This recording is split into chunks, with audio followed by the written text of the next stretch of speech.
Good morning, আমি Chanchima. Welcome back to another mini blog. এখন বাজে ঘড়িতে 10:30। আমি যাব আমাদের অফিস পার্কিংয়ে ব্রেকফাস্ট করার জন্য। জয়হিন্দ মেট্রো স্টেশনের পেছনে পুরনো টার্মিনালের অপোজিটে একটা প্রচুর বড় কার পার্কিং আছে। সেখানে ভ্যারাইটিস ফুড স্টল আছে যেখানে মর্নিং ব্রেকফাস্ট পাওয়া যায়। আমরা সেখানেই যাব ব্রেকফাস্ট করতে। বাই দ্য ওয়ে, আমি রিসেন্টলি মিশো থেকে এই ওয়াচটা পারচেস করেছি।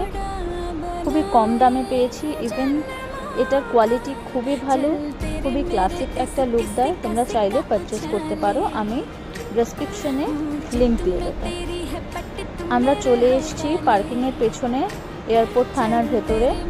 এখানে একটা ছোট্ট ফুড স্টল আছে যেখানে সাউথ ইন্ডিয়ান ফুড পাওয়া যায়। ইডলি, ধোসা, দহিবড়া।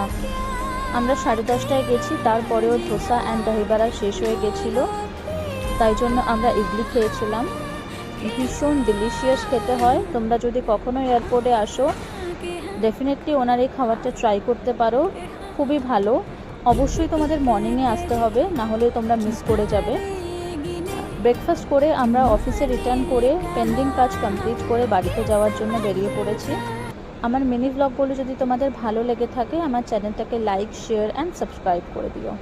Thank you.